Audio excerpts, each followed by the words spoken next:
Good morning. We are live here today on LinkedIn on my profile and First Atlantic Commerce Facebook page. So if you are joining us on Facebook, make sure to smash that follow button on the Facebook page.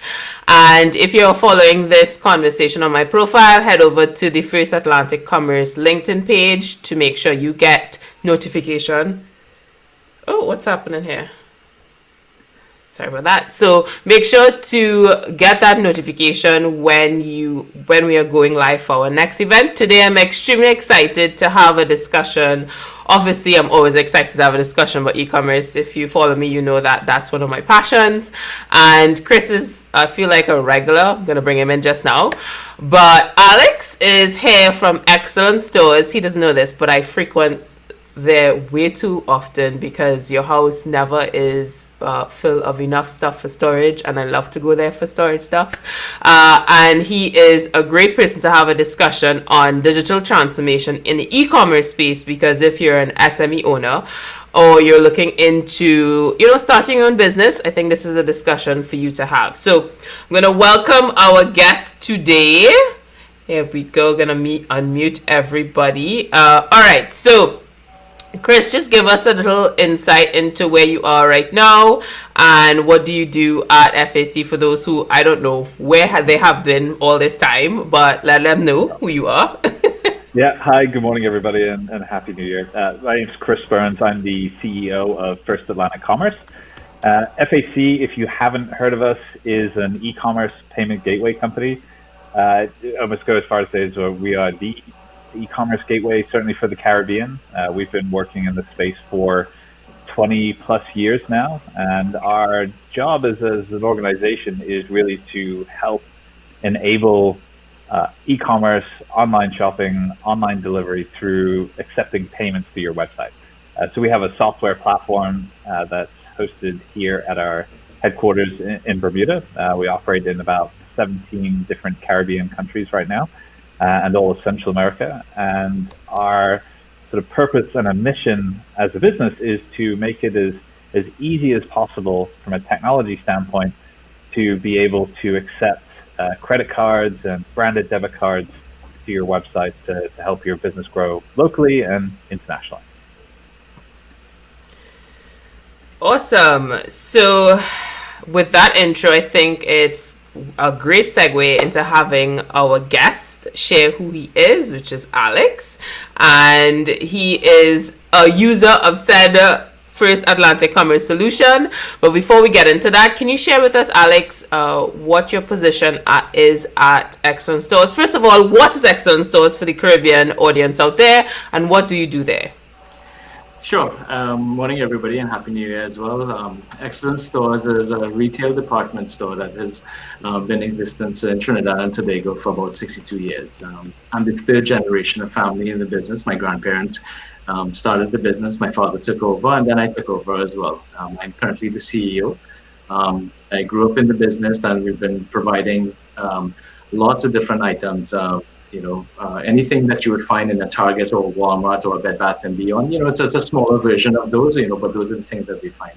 And one of the biggest things that we're trying to do as well is to be able to sort of allow our customers, right, and everybody to live, create, and do the things that they want to do, and be able to provide those items, or whether it be like family home games, particularly in this pandemic and so on, to be able to live, create memories as opposed to just sell things and so on. So it's all about creating family memories. We're a family business, and that's certainly the take that we're going for. And certainly, meeting people where they're at. And then, for this, it's so fitting we're talking about e-commerce because that's where everybody's on right now. So I'm looking forward to having this conversation. Great. So let's just get straight into it, because I feel like you are in a position that has a wealth of knowledge as it relates to what the shift you're seeing with the lockdown that we've all experienced. What is the biggest difference you're seeing now with your consumers with COVID-19 and the lockdown that your consumers of Trinidad and Tobago are experiencing? Well, I think one of the biggest thing really is the availability of product and being able to the restricted movement because of the health facility, the health restrictions. So the shift actually really didn't happen as a result of the pandemic. We found that there was a shift in consumerism and shift in consumer behavior more than a decade ago. In the Caribbean, particularly, what you found was that our markets were no longer defined by geographical boundaries. You find that Amazon and online shopping on foreign websites were growing exponentially. There's a shift in consumer demographics, where you find the Gen X and the millennial shoppers starting to shop online on foreign sites rather than to fight up in traffic and go to store to store to store. To me, it was all about speed and convenience. And this has been happening for about more than 10 years now, right? And because you now have that big shift in variety in information, and you find that data analytics and data management is becoming more and more important, because now how do you find those products and how do you compete with that variety that Amazon has and be able to get those products in a particular time? One of the things that is a reality that we have in the Caribbean is that we have logistical realities. Because we are scattered nations throughout the Caribbean, not the different islands, we have physical geographical logistics to think about.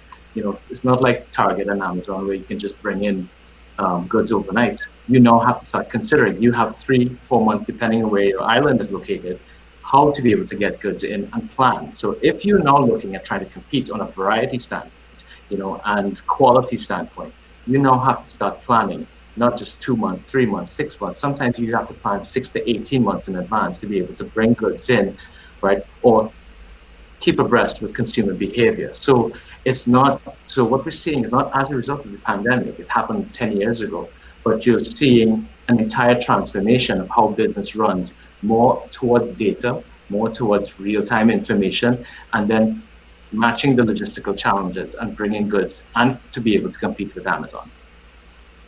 I think that's such an interesting point about the logistical challenges from the Caribbean perspective, because a consumer as myself, you go on Amazon and you see a specific figure, and then you go on excellent stores and so we want to talk about that in a bit, because I know that's going to be a hot topic, but I want to head over to Chris and ask him about that shift he's seeing from a Caribbean perspective, because you have a solution that's available across the Caribbean.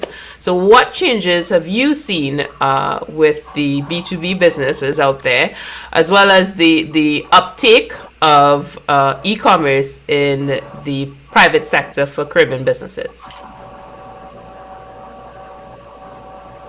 Oh, there we go. Sorry, you're on mute just now. Okay, start over.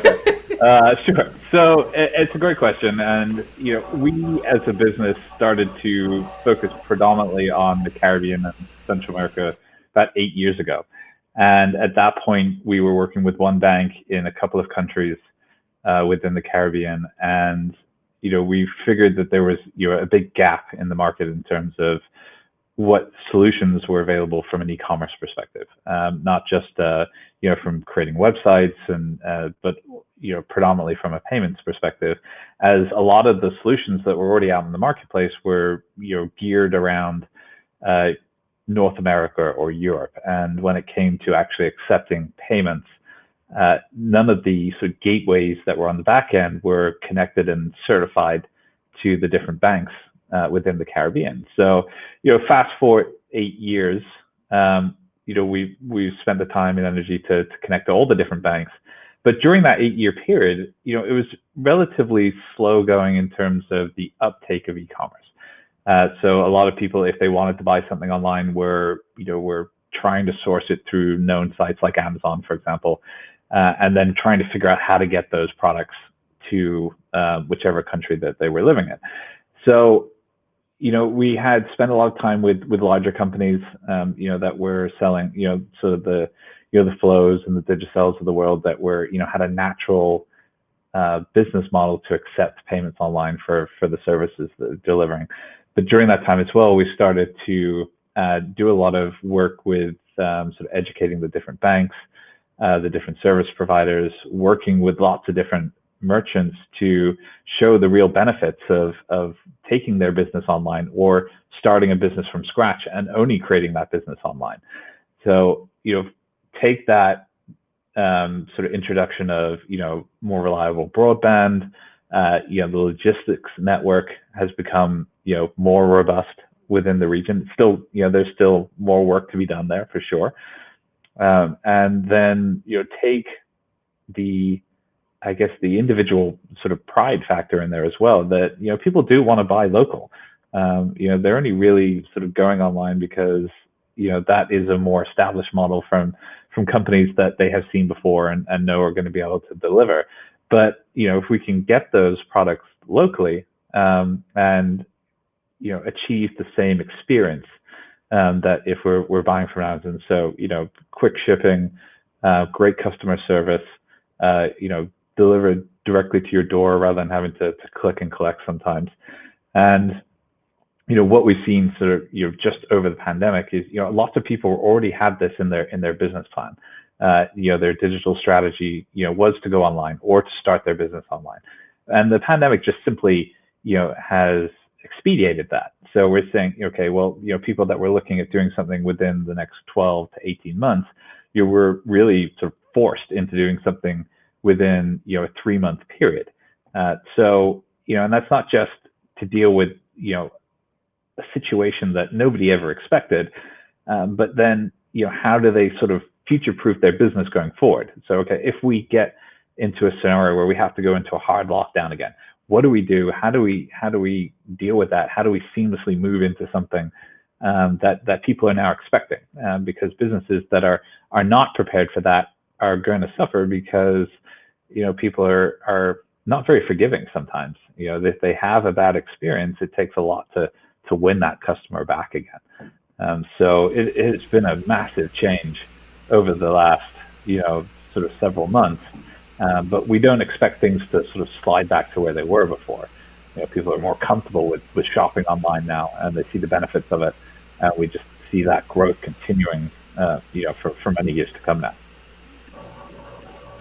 Interesting point, Chris. But I want to step back and talk to Alex about this shift in thinking, right? Because I remember when I started my business 10 years ago, the idea of paying, I literally was told, why would I pay anybody to go on Facebook? That's ridiculous. Anybody could go on Facebook. And that same mentality is transferred onto the e-commerce conversation, because you have the brick and mortar, you've invested in rent, you've invested in your store. So I want to ask Alex, for somebody who, let's say for instance, they are the marketing manager, or they're particular in a management role in a business, and they want to walk into the decision makers and say, listen, this is something we have to do. What would be the top 2 things you think that they should be equipped with to have that conversation? That's an excellent question. I mean, I think it's something that we had to wrestle with. When I had to basically convince my parents. It's the same thing. Effectively, I mean, the 2 main things is that you need to get people, or get the superior or the managers to be aware. So, where is the business coming from, right? If we know that the businesses and the consumer behavior is actually changing, yes, you've had a good bricks and mortar business and in our case, prior to that was about 50 years, and there's established behavior, right? Why would I change? So, well, if you think about it from a demographic standpoint, most of the future customers will now all of a sudden become the Gen X, the millennials, now make up close to 60% of your buying population, right? So therefore, you need to then adjust and then see what their behavior, see what their customer journey is. It's like, so that's the first thing and foremost. And then the second thing is that, well, how are you now going to pivot, and how are you going to adjust your business processes to be able to supply that? Because those consumers, and there's all traffic. I don't have time to be able to just go fight up in traffic. The kids are screaming in the back, right? And I need to pick one item from here and another item from this store. So at the end of the day, you need to be able to sort of then look at, okay, well, if their regular normal behavior is such that I don't have time for this, I'm going to go home and I need to buy it online. How then can we then get our presence, right, to them online? And then there's a much bigger conversations about how do we adjust our business processes to either deliver to some of our bricks and mortar stores, or deliver directly to them at home, or let them come in store at a time when they're ready and their babies aren't crying, and they could come, browse, pick up the item, and pick up a couple other things. Wow, I can't imagine the amount of conversations you've had to have, being in a business that has been in existence possibly older than me. Shh, don't tell anybody. Being in a legacy business, people think, oh, you're part of your family. I'm sure that's easy, but I can't imagine the conversations Yeah. And so, okay, so Chris, they've been equipped with this information that Alex just shared with them. They're gonna walk into the office and say, "This is what we need to do."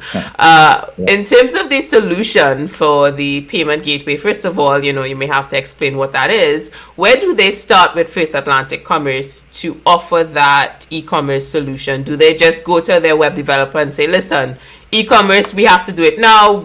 Amazon's the top visited site, e-commerce site in the Caribbean. Let's get part of that revenue." Where do they start? Sure. Okay. Well, to tackle the first bit in terms of what an e-commerce payment gateway is, just, I guess simply put, we provide a connection between your website, your payment page, and the bank and the credit card networks, to be able to take that credit card data and securely pass it through to Visa, MasterCard, and ultimately the bank that issued you that credit card, to firstly see if the funds are available, but then also to then capture those funds and send the instructions for that money to be taken from that card and then settled to what's called an e-commerce merchant account. And the purpose of the e-commerce merchant account is solely to receive money that for transactions that you've done online from your website. And that is certainly one of the first places to start. So there's a whole process that goes with working with your bank, your chosen bank, to apply for an e-commerce merchant account. And that e-commerce merchant account is different from a corporate account. It's different from a checking account, because its sole purpose is just to receive money from transactions that were done online via your website. And there is a different application process that you have to go through with your bank to be able to apply for that. So the process is quite similar to applying for a corporate account with a credit facility. So the bank will want details on your company, might want a business plan, would want to look at sort of KYC or know your customer details. So it will want to have some proof of address, for example, some sort of picture ID that's been notarized.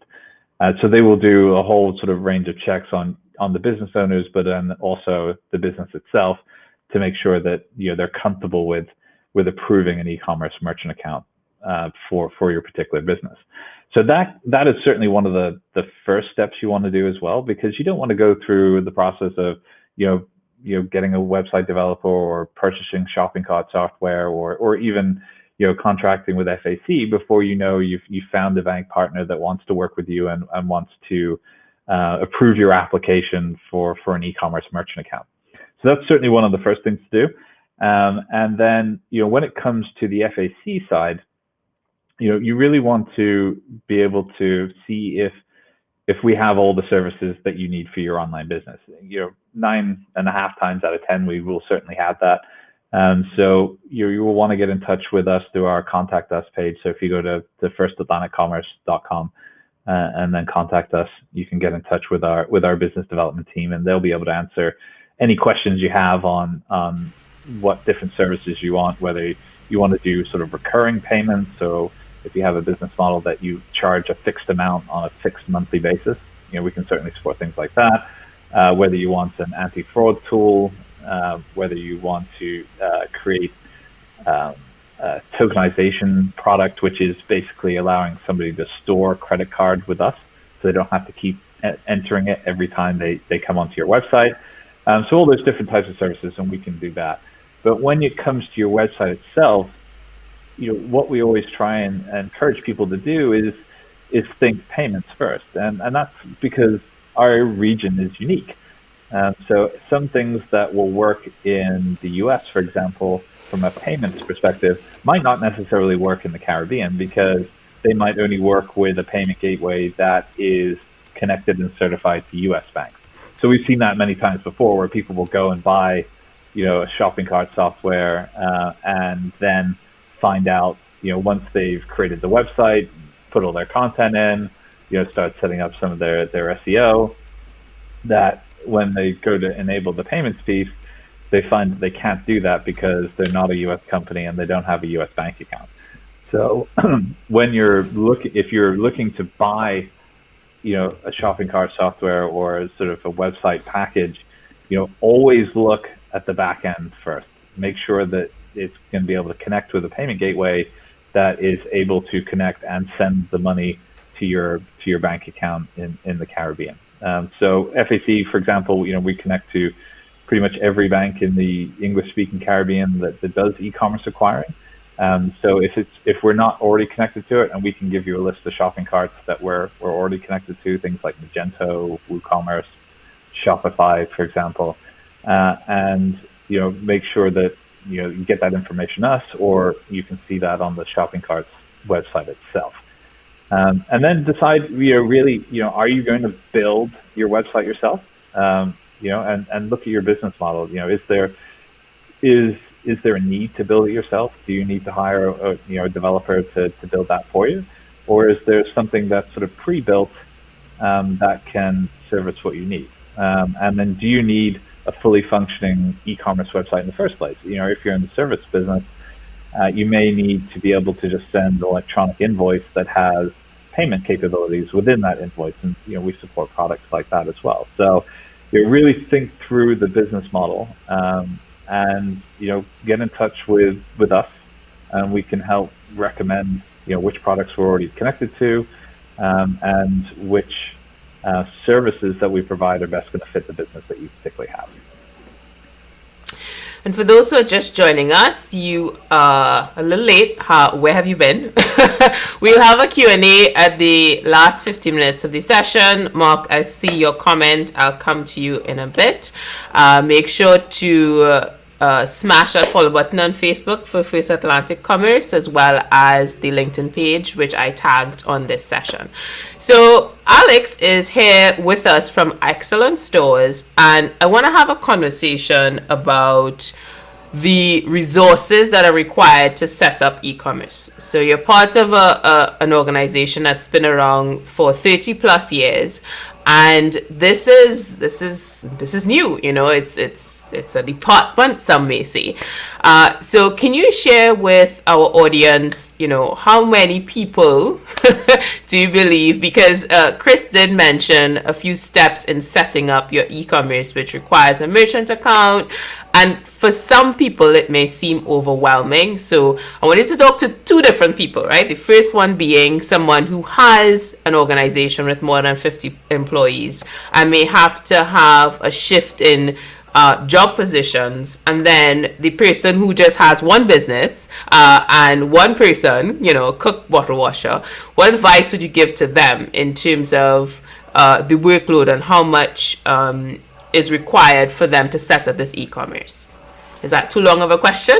No, actually, and I actually have the answer to, well, in my opinion, actually really awesome. It's the same answer, right? But it just depends. So when I look at whether you're a small business now getting started, or you're an established business that has many people and already established business processes, at the end of the day, what you really want to do is to figure out at what point and how much is your business ready to be able to start servicing the customer, right? And to be able to start small. So if your business, from a cultural standpoint, from a business start process standpoint, is different, there are different stages of a readiness, right? You can then start aligning your business processes more and more towards e-commerce. Now, if you, for example, let me just start this way, right? I would say is that in either small business or large business, you've got to look at your processes and how much are you willing to be able to sort of effectively adjust and pivot and change to be able to service your customer, right? For us in our organization, right, we've an established business, as we were talking about, we've been around for 62 years.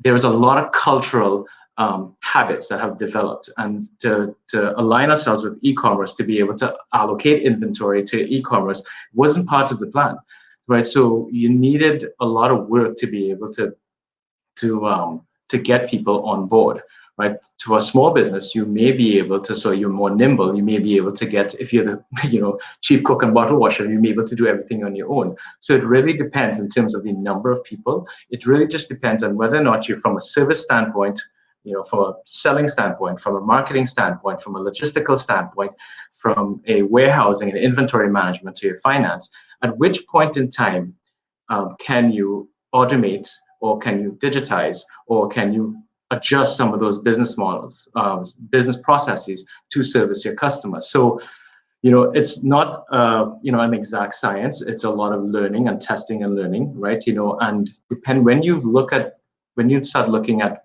where and which parts of your site or which part of your business process you want to be able to push towards e-commerce. But for example, you may just have a website and you accept payments, but you don't necessarily need to sort of have an integrated inventory management, right? You can just take the payments, and if you have separate inventory management, then you software, then you can supply the goods. But if you're much larger, like for example, like us, when we're looking at anywhere between, at time we had 90,000 different items, we needed to integrate the our system so that when people click on an item, right, they can be assured that they can get it. And if they don't get it, that's a problem. So it all depends on how much and how quickly and how nimble the organization is. That will depend on how many people you have to be able to assign. There's not really one department. It's not an e-commerce department. It's an entire business has to start thinking about it to be able to service your customer, because you don't want to sell goods that have already been sold. You don't want to send goods from the warehouse to stock it on your shelves when half of those goods have already been paid for. So that's that quick and dirty answer, if you will. I can also attest, as a cook and bottle washer, the idea of automating as many things as you can is so important, because when you have limited resources, wherever technology can help, I invest a lot of time and effort in that initially, and then it does your job. And as any small business owner would know, sometimes you just have to do it yourself initially and then get it off the ground. And I think the point you made about the entire business being part of the e-commerce space is so important, because sometimes when you don't have departments talking to each other, your experience will not be the same across the board. As a consumer myself, I have experienced that. And for Chris, I want to ask, because e-commerce for a lot of people is something new, and you may have to invest some time and resources. What advice would you give to somebody who is seeing, a percentage coming off of every sale, the startup cost? It may be a bit overwhelming to start e-commerce. And then I know Alex mentioned, looking at your business and seeing the type and the service and product. But at the end of the day, if you never really plan for this and the lockdown forced you to explore, what would you tell them? Okay. Thanks. So yeah, I think it's really different. It's a different experience for different people. So Alex's experience, is taking this 60-year-old business and then convincing everybody internally that that part of the future of the business is taking it online, and moving that mentality from this is the way we've always done it. We've always grown the business this way, to, okay, this is what the future holds. And whether that is a direct result of, say, a pandemic, or whether that's just the strategy of the business altogether. So yeah, and then going to your question about looking at the costs, and this is something that we address a lot, actually, is e-commerce actually a cost center to the business? Or is it really something that provides, another avenue to generating more sort of untapped revenue for a business? And then, so that is more designed, that sort of question is more designed for existing sort of brick and mortar businesses that are moving online. And the thing with brick and mortar businesses is that they have hours of operation. They're generally not open 24/7. There is a lot of fixed costs that go with running a brick and mortar business in terms of potentially rent, utilities, security, and then sometimes a lot more staff or team members that are required to run that business. So there are a lot of fixed costs that are associated with the brick and mortar business that aren't necessarily associated with an online business. And the beauty of the online business is that you can keep that up and running 24/7, 365. So you don't have any downtime potentially in terms of what you're selling. And that's a major advantage to the e-commerce world. And yes, there are fees associated with accepting online transactions. Yes, there is a percentage that the bank is going to take out of each transaction, but generally that's no different to the percentage that they're going to take from a card transaction within a brick and mortar presence as well. So, and there are plenty of studies and evidence to show that when you're accepting cards, people tend to spend more, especially credit cards, when they've got sort of more available limit to be able to spend, opposed to cash, where people are restricted to spending whatever cash that they have in their wallet at that particular time. So the e-commerce businesses, whether you're growing your brick and mortar presence, and then that allows you to open up your business internationally, or if you're going straight to an e-commerce business, then you have a much larger audience straight away that you can actually sell to. I love that you mentioned fixed costs, because we need to have a discussion about costs, Alex. Let's talk about costs. This is going to be a very trending conversation, and one that a lot of consumers, I see a lot of the different skybox solutions locally trending online, because people just opt into purchasing something that they've seen on the most popular e-commerce site, which is Amazon.com, and they get it delivered to their door, right? And the comparison usually is what is available locally is more expensive, I would say. So as someone who is on that side of the in terms of knowing what is happening, can you share with us consumers, maybe give us some insights as to why that may be and what we should be aware of when we're making those purchases?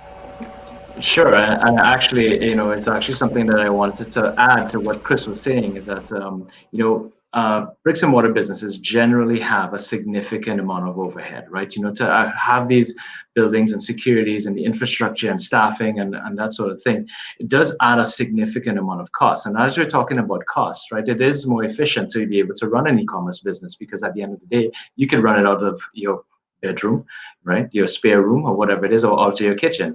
And at the end of the day, when you're comparing it, of prices that you see locally, it always seems, sometimes, not always, but it sometimes often seems more expensive than if you got it online. Now, there's many different reasons for that, right? It really depends. And what bricks and mortar retailers have a reality is that if they've got rent, and if they've got staff, and they've got, and they have to purchase smaller quantities of some of these items, and depending on their shipping costs, if they have to air freight those goods in, what you're finding is that you're building a greater level of cost to be able to bring those goods in.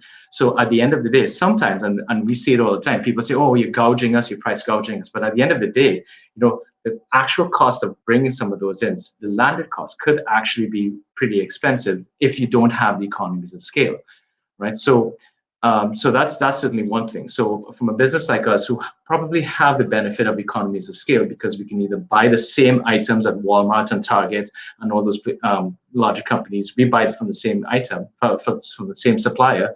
We use ocean freight, and we also have economies of scale, so we can get much larger discounts. At the end of the day, those prices do come down. And what you find is that it really is, what is the cost of bringing those items down? So that's one thing. What is the built-in cost and the landed cost of those items? The second thing is that sometimes, not all the time, but quite often, you'll find it's a perception, a price perception, When you're looking online and you're looking at Amazon and you see something for $5, you say, oh my gosh, that thing is so cheap, right? And what most customers do is that they have to do a straight conversion. So if I know that's a US price, I convert it into a local price. I say, well, that is it. So the purchase decision is made there. Yes, we know that there's a landed cost. They have the cost of shipping to the Skybox company. That is paid afterwards. And not everybody, unless you're an accountant, add the two, right? So yes, you know that you have to pay something else, but at the point in time, the purchase decision is made. Most oftentimes is that, well, I can get it cheaper because it's $5, right? So that oftentimes happens, right? And then when you pay the local currency, not many people take the time, or what we found, and it's a lot of the customers that we speak to, and some of the research that we've done, they don't necessarily or always add, right? Or if they do add, they add a factor, right? And sometimes those factors could be somewhat off or somewhat incorrect.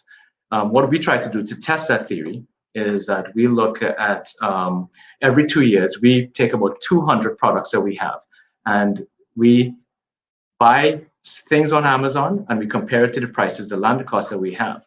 And on average, we're about 30 to 40% cheaper on those exact same items if you had brought it in through Amazon, through a Skybox company, or purchase it directly from us because of those cost differences. Now, there are things that Amazon will sell cheaper, and we can't get around that, but it all depends, right? And it really, to provide a lot more education and clarity, it's the landed cost that you have to look at, right? That makes a huge difference, and the price perception, and when you're making that purchase decision.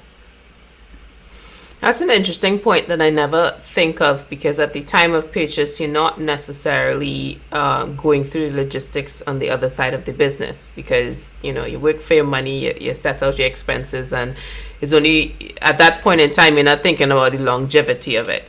And I have a question for both of you. I did not put this in my notes. This is a surprise question, but I think it's necessary as we're having this Amazon conversation, and a lot of consumers out there are using their cards because we don't want to put the hand sanitizers in our hands. I mean, it's getting dry, it's cracking, right?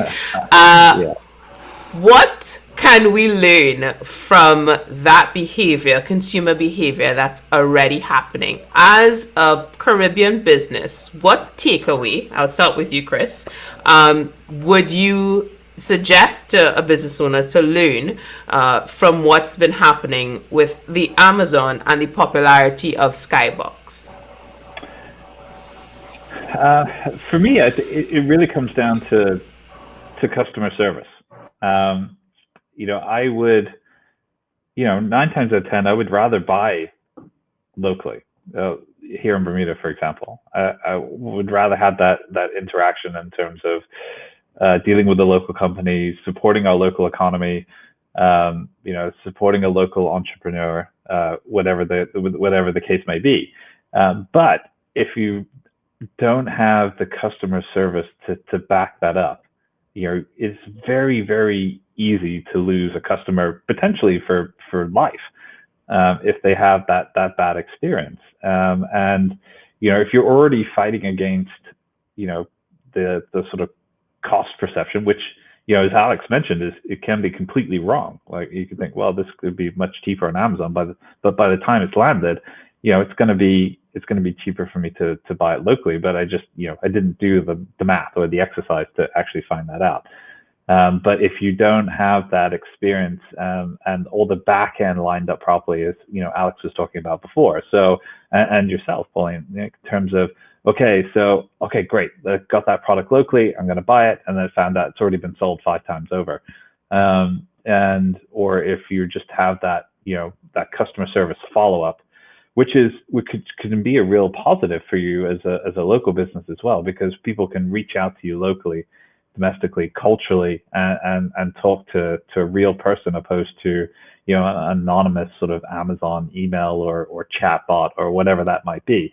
And if you can get that customer service element right, that's, in my view, is a huge advantage to anything over like Amazon or drop shipping or skyboxes or anything like that. Great. Alex, what about you? Yeah, I would just really want to add to what Chris was saying, and that's a huge thing, in terms of having local shopping. We have the opportunity in the Caribbean to be able to sort of service a customer in a much better way, because at the end of the day, if you're local and you've purchased local, right, you can get the warranty, you can get your 30 days, you can have service, you have the exchange policy, all that stuff is really local. And we do want to be able to continue to promote local. So coming out of the pandemic and coming out of this forced transformation, this forced pivot, one of the main things that we need to do is two main points really, is that we need to normalize local online shopping. At the end of the day, a lot of our consumers within the Caribbean need to be able to see that you can get those things locally. So the more that businesses can go online, or at least showcase their products online, or even if it's very simple of having a Facebook or what have you, but at the end of the day, you need to be able to make sure and educate people that these things are available online. So the more businesses that go online, the more that you localize online shopping, the more it becomes more trustworthy, the more it becomes more available, right? And then that you get a lot more critical mass, more and more people going online. And then for the small business owners and for others who want to go online, the one thing that I think is extremely important for the Caribbean, and certainly what we're trying to do with Excellent Stores, is to promote collaboration over competition. We're very small in the Caribbean. We are made up of many different small independent island states. And the thing about it is that, in this economy that we're in the pandemic, we need to continue to collaborate over compete with each other. So at the end of the day, what we need to figure out is that, what? They may have a company that has the online platform already, right? I may not be in a position to be able to invest, whether it be on a small website or the massive gamut of full integration, right? So, but I have the products and I have the customers. Well, then how can those two parties, utilizing their strengths, come together and to be able to have a much better customer experience, even more localizing online shopping, using these strengths and recognizing that one store can't carry everything. So why don't we collaborate over compete with each other? And I think that's one of the big lessons that we need to learn, certainly in the Caribbean, whether it be locally in your particular island or regionally. How can we come together regionally to be able to collaborate, to be able to service, all our customers in our small island states? Whew, Alex, you didn't see it, but I was like, yes, collaboration. Oh my gosh, somebody else said it. I just feel like we don't collaborate enough. We're so busy trying to compete in a very tiny space, And that's the thing. We don't have the resources. A lot of us, every island state has been hit. There's no doubt about it. Economically, globally, and medically as well. There's not enough resources. Right, so we need to get out of our minds to say, well, this is my business and that's all I'm going to do and forget that. No. We need to be able to say, look, I have these strengths, you have these strengths. How can we create a marketplace together that can help provide better customer value? And when people have less disposable income right now, for sure, we need to provide even more customer value. Let's take a chill pill and just work together. Take a little bit of slice of humble pie, and let's see how we can make 1 + 1 = 3.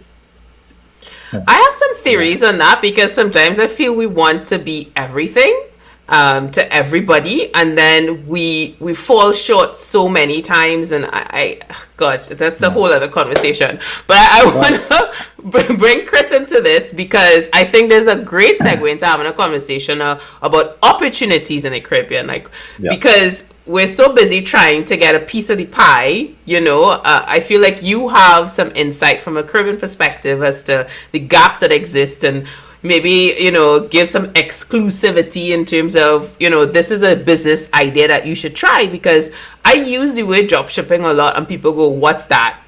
What? How could you not know what that is? Yeah, well, I mean, I just, I want to piggyback off what Alex was saying there as well, in terms of collaboration and sort of mindset. I had this conversation, almost infuriating conversation with an organization last week about, they're putting on a conference. They wanted to talk about e-commerce and what exists in the region and what the hurdles were, and you know, and we've been doing this for a long time within the Caribbean now, so we do have a good view of what's available and what is holding people back, I think, from that as well. And there is still, a mindset within our region that, we can't do this because we don't have the technology, the tools, and the people to do this. And I'm categorically here to say that is 100% wrong.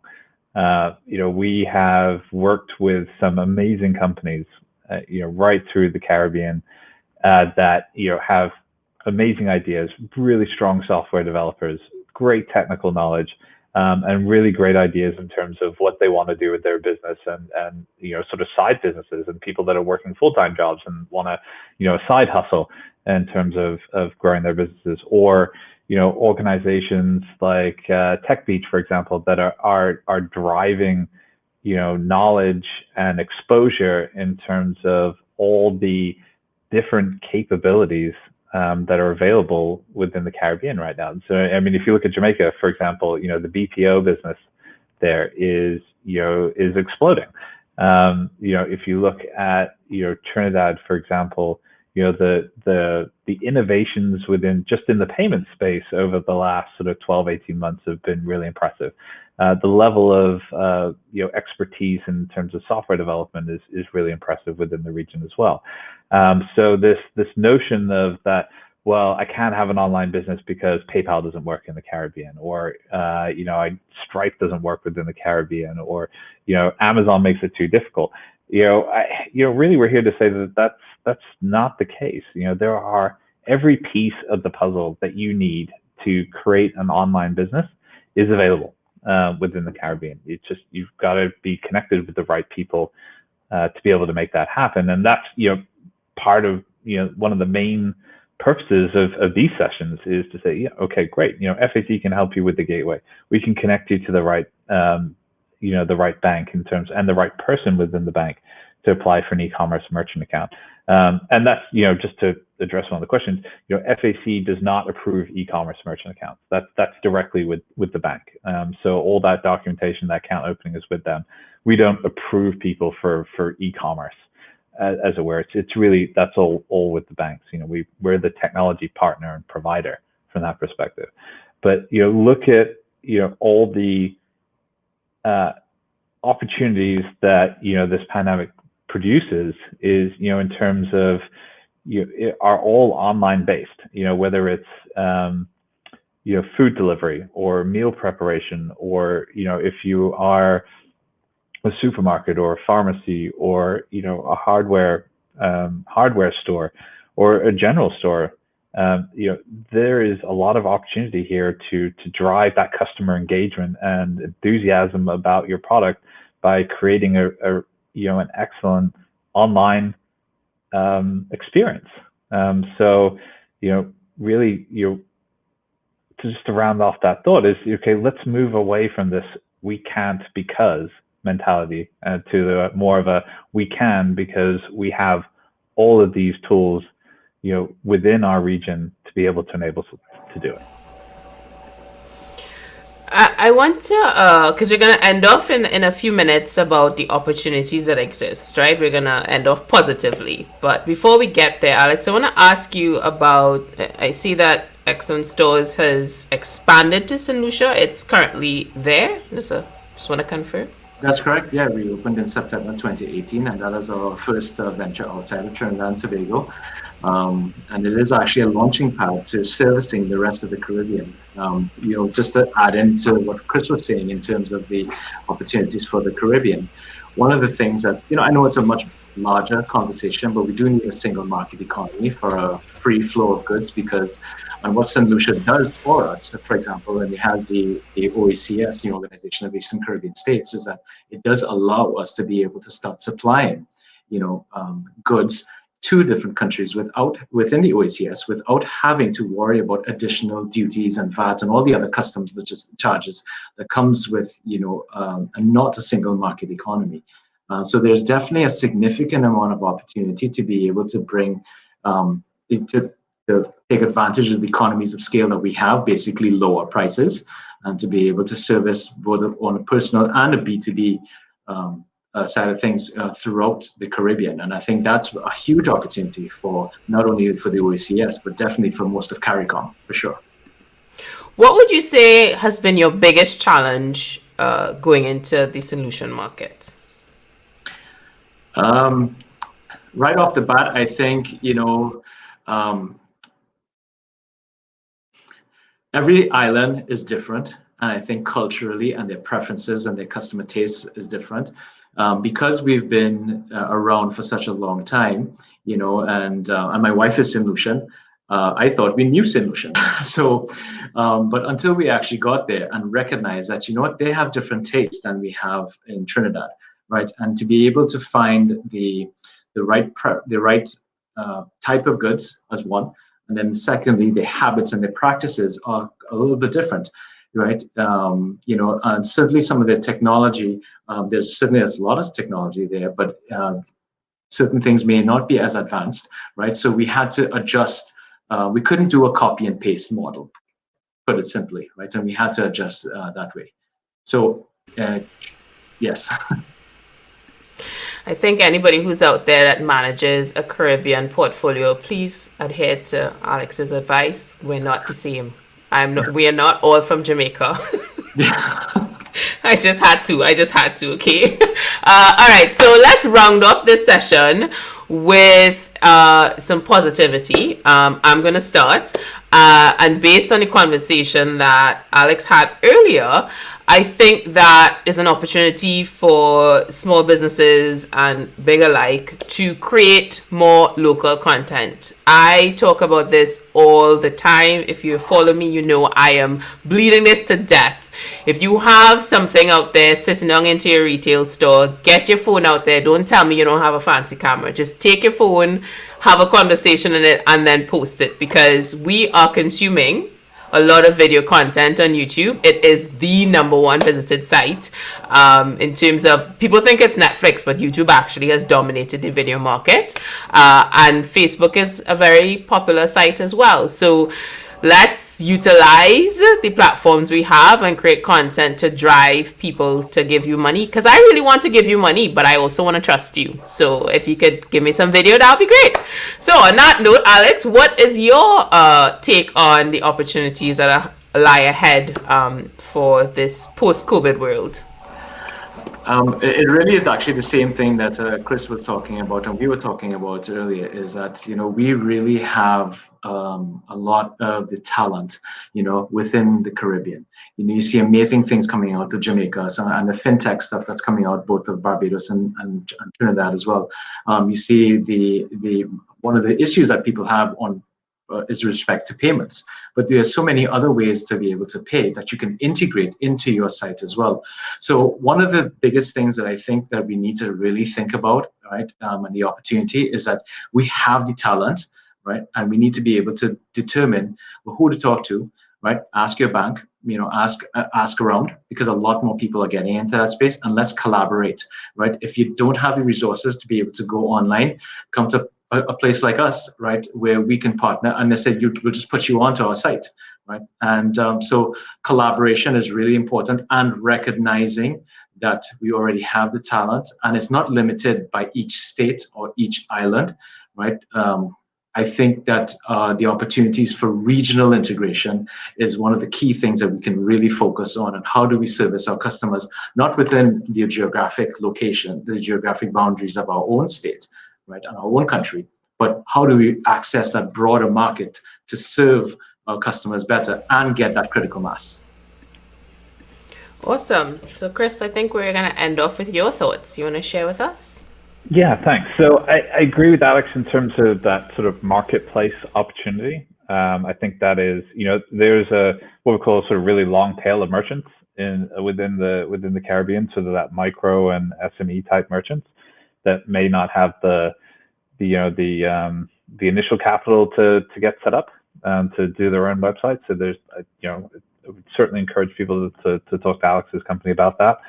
And I think what is going to be really interesting, Trinidad specific, is that, a lot of these debit cards, this Lynx cards, are starting to be branded now, which means that, with the Visa logo, which means that they're going to be able to be used online. So, if you think credit card and branded credit card penetration rates in Trinidad are about 15-20%, suddenly you have a mass of people that are going to have a card that they can use online for the first time to be able to make payments and to buy goods and services.